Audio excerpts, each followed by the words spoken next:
Hey folks, Jim Parisi, Marshall Ford. I just took a video of this the other day and put it up online, and then I was checking our Carfax on this vehicle, and it noted that there was an accident report on it.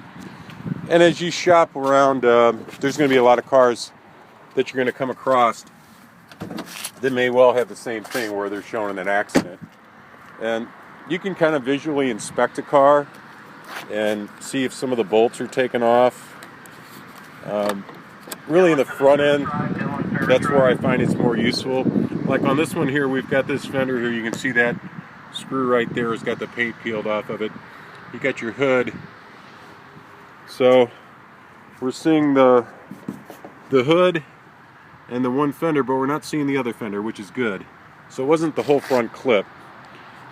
Probably something where they got hit on the side over here and they had to replace the hood and the fender. So now what we're going to do is take this bad boy on the highway.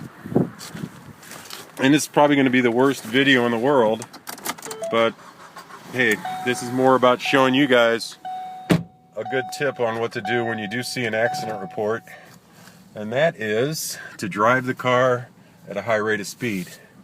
Years ago, I had a Camaro, and I was a young kid, and I drove like a little crazy and wrecked it all the time. One time I wrecked it in the front, and the repair wasn't done right, and I should have just gotten rid of the car. I drove it for a couple of years afterwards, but anytime I got up to high speed, shimmying and shaking was going on, and it was just a real feat to keep it on the road. So anyway, just gotta wait at the light here for a bit. In fact, we're gonna kind of go around this guy to get to where we're moving a little more. Don't want this video to be me sitting at a light. So we'll take the outer road up to the highway and come back. And we have a little blue sky here in St. Louis. I should say O'Fallon. We're outside of St. Louis, about 30 miles for folks who aren't from this area. And lately we've had a lot of gray skies. Definitely winter skies are around, but overall the car itself was a former program vehicle, a rental car. Rentals, I don't think I would buy a Mustang GT that was a rental, but if you're looking at a car like a Focus, you know, somebody goes on vacay, uses it to get around town and not spend a ton on gas. The plus on the rentals, of course, is the fluids are always changed according to the manufacturer's maintenance schedule. The negatives is, you know, you've got a ton of people driving the vehicle, which again, if it's a Mustang, that's a big red flag, because you figure on a Mustang, first thing they're going to do is stomp the pedal and see what it does. You know, these aren't race cars as far as Focuses go. I mean, just pretty much A to B car. But this one here does have some nice amenities. I can't really show you it all while I'm driving, but leather seating, has the sink, has the ambient lighting. This one's actually got the SE appearance package on it, which gives you like fog lights, spoiler, dresses it up a bit. And anyway, like I said, this video is going to be a little longer than the norm, so I hope you're sticking with me. Maybe I'll edit it when I'm done. You know, YouTube gives you a nice little editor where you can shorten the length so people don't have to watch a super long video if they don't choose to. Alrighty, getting close. But on the sticker there on the front, I don't know how well you can see that. This thing had a Kelly retail when we first brought it onto the store of $16,800. Our current price point on this is $13,559. And again, good price. This is what we call in the business a win-win. You know, we win in that we get a unit that has to go off the lot. You win in that you're spending thousands less than you should. All again is, you know, a win-win. You get a really good deal, we get rid of a car we don't want. So hope it works, and hope somebody sees this video and says, wow, that's a great car, I'm going to go by and take a spin. And that's what it's all about, driving it, getting behind the wheel. You know, a good price is great, but if the car doesn't drive good, it's obviously not a good value. So, I mean, that's one of the things I always preach. When you go look for your vehicles, you know, look at the value, you know. And again, low price doesn't always equate to a good value. If the car's, you know, smells like a carp, been flooded, wrecked, not a great value no matter what the price. So in about 3 minutes, hopefully, we're going to be on the highway and we're going to get this up to some really good speed, and we'll see if it's going to be a good value for you. Right now, it seems to drive great. I'm not having any issues at all. And just turned the defroster on. Windows were fogging up a bit. But leather wrap steering wheel. Again, this has got the tilt telescopic. All your controls are on there for your radio, and you know the focuses are getting pretty dressed up. You know, when they first came about, you didn't have the power seat, you didn't have the leather seating. You know, it was kind of a power windows, power locks. Maybe it got tilt and cruise. Shoot, some of the earlier ones didn't even have power windows. It was kind of weird. The crank windows, you actually used to have to roll them up, and because it was a European car, you rolled them up backwards. You know, you didn't go to the forward. You went. It was just strange, but us older folks aren't used to that. Now we're at a stoplight, so I'm going to just show you again leather seating, the nice stitching, kind of dress it up a bit. There's your rear leather as well.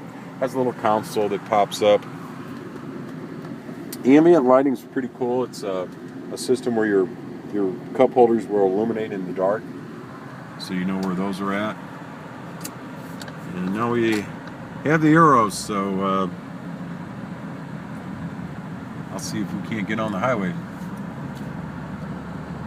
I'm not going to do anything crazy. I just want to get it up to about 75 or so, and that's all you have to do. You know, just get up above, you know, 55, 60, and they'll talk to you. You know, if there's an issue like that Camaro I spoke of earlier in the video, I was doing 60, and again, I was hopping all over the road, so we'll know real quick if that accident does pose any kind of an issue for us. And if it does, I'll be straight up with you. I'll say, hey, you know, this is what I'm feeling. It's one of the things, don't like to BS people. I don't like it when they do it to me, and I just think in this business, especially being a used car salesman, my word is everything. You know, if you've gone around to some lots and dealt with some guys that are not truthful, you can, you know, it's just disappointing. It gives us all a bad name who are in the business. But most of the guys I've worked with over the years, just good people. You know, like any profession, you have some good or bad, but for the most part, everybody just wants to be fair and honest. You know, it's the best way to go. You sell a lot more cars that way. All right, enough preaching. And of course, I have a cop right behind me. Great. So I can't open this thing up the way I want to. Maybe if I go slow enough, he'll go by me on the right side. And of course, I'm filming while I'm talking here, so that's not good either. I'll get a ticket for filming. But he's got it almost seems like for sure it's a cop, because he's got the little light on the side of it. If it is a cop, I don't think so. He's off duty. That looks like a cop car at one time, so hope I'm right. Alright, you can see I'm up to 70, I'm up to 80, and I'm not getting any kind of shaking.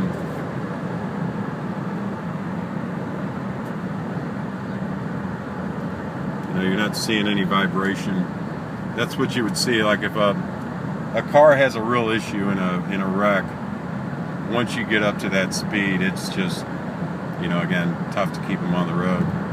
Everything starts shaking around on you. And again, I'm doing 70 right now, and it's smooth. Highways are not the place to tracking. Typically, they cup the roads for rain drain-offs, so it doesn't give you a real good idea of how the vehicle tracks. That's better done on a straightaway on an outer road. Nice flat pavement.